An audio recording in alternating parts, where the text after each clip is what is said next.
네, 오늘은 일본과 중국에서 흘러나온 주요 이슈 자세히 짚어드리겠습니다. 교보증권 김형렬 팀장 전화 연결돼 있습니다. 팀장님, 안녕하세요. 네, 안녕하십니까. 네. 자, 2020년이죠. 하계올림픽 개최지로 일본 도쿄가 결정이 됐습니다. 그간 방사능의 확산 우려도 있었는데 이를 극복하고 유치에 일단 성공을 했는데요. 벌써부터 경제 효과가 어느 정도 될 것이다 전망하는 내용들이 많이 나오고 있습니다. 일단은요, 이 일본의 올림픽 유치가 일단 증시에 미칠 영향하고요. 또 외환 시장에서 엔화에도 분명 영향을 미칠 텐데 어떻게 보시는지요?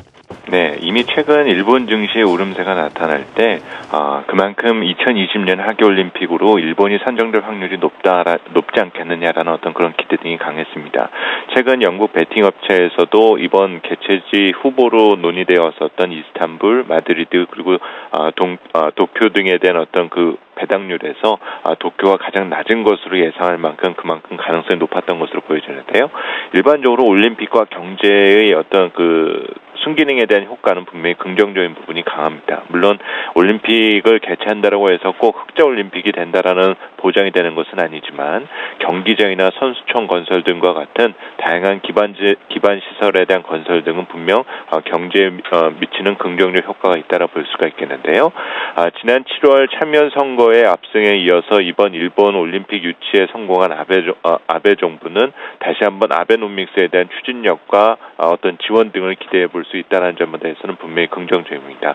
그만큼 현재의 어떤 경기부양 정책에도 힘을 받을 가능성 자체가 강하다고 예상할 수가 있기 때문에 그동안 아베 정부가 강조해 왔었던 엔화 약세 정책에 대해서는 당분간 유지될 가능성 자체가 높다고 볼 수가 있겠는데요. 문제는 이런 소식이 전해진 이후에 엔화의 약세가 보다 확산될 수 있느냐라는 부분인데 이에 대해서는 너무 국내 투자자들 입장에서 너무 우려할 필요까지는 없다라고 생각이 듭니다.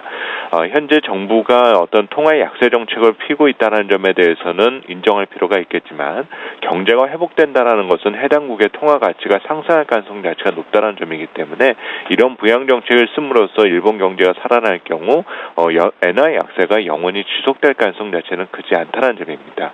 단기적으로 하계올림픽 개최지로서 선정이 된 부분 등이 있기 때문에 일시적으로 외환시장과 금융시장에서의 변동성이 발생할 가능성이 있지만 2020년이면 앞으로도 7년 넘게 남은 기간이 있는 만큼 당장 이 이슈가 금융시장에 큰 혼란을 가져올 수 있을 만한 가능성은 크지 않다라고 생각이 듭니다. 네, 좀 지난주부터죠. 옌달러 환율이 이제 100엔대를 자꾸 올라갔다 내려갔다는 모습 보이니까 이제 걱정하시는 분들도 있는데 그게 이제 경기회복은 곧 통화 가치 상승으로 이어질 수가 있기 때문에 그렇게 우려할 만한 상황은 아니다라고 말씀해 주셨습니다. 자, 중국 관련해서 여쭤보고 싶은 것이 바로 이제 8월의 무역 수지인데요. 정말 예상 밖의 흑자를 기록했다는 얘기가 계속해서 나오고 있습니다. 올 들어서도 가장 큰 흑자 폭인데 이 중국 모멘텀이 강화될 수 있는 이제 기반이 확실히 마련이 됐다. 이렇게 판단해도 무리가 없을지요. 네, 지난 주말 발표된 중국의 8월 무역 수지는 예상치였었던 200억 달러를 훌쩍 뛰어넘는 286억 달러 흑자를 기록하면서 올해 들어서 가장 큰 흑자에 대한 수준 등을 보여주었었는데요. 특히 수입에 대한 증가가 제한되었고 오히려 수출에 대한 증가로 인한 어떤 무역 수지 대외 수지 흑자가 나왔다는 점은 분명히 긍정적으로 볼 수가 있습니다.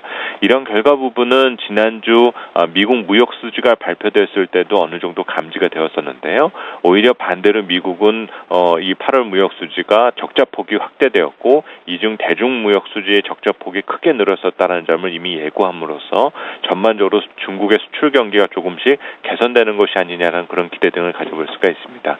이런 여건은 단순히 어떤 교육 환경에서만 그치는 것이 아니라 전반적인 어떤 투자 활동이라든지 어떤 선진국과 신흥국 간의 관계에 대해서는 계속적으로 감지될 가능성이 있다고 보여지는데요.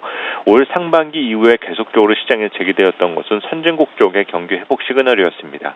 상반기에는 미국 경제에 대한 관심이 강했었고 여름 이후로는 유로존 경기에 대해서 전반적으로 관심이 확대되고 있는데 이렇게 순차적인 선진국 경기의 회복이 나타난다는 것은 일정 기간의 시차를 두고 신흥국 쪽에 도움을 주게 될 가능성 자체가 크다는 점입니다. 다시 말해서 올해 선진국 경제가 좋다면은 내년 신흥국 경제에 대한 기대감 등이 그만큼 강화될 수가 있다는 뜻으로 해석해 볼 수가 있겠고요.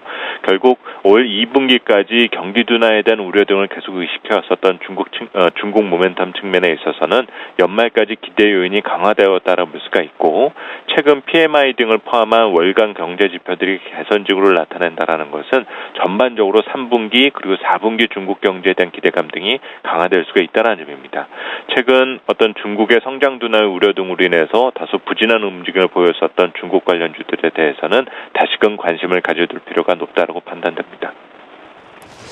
네, 이 3분기, 4분기에 대한 기대감은 더 확실해졌다. 중국 관련주 관심을 가져보자라고 덧붙여 주셨습니다. 지금까지 교보증권 김영렬 팀장님과 말씀 나눠봤습니다. 팀장님 감사합니다. 네, 감사합니다.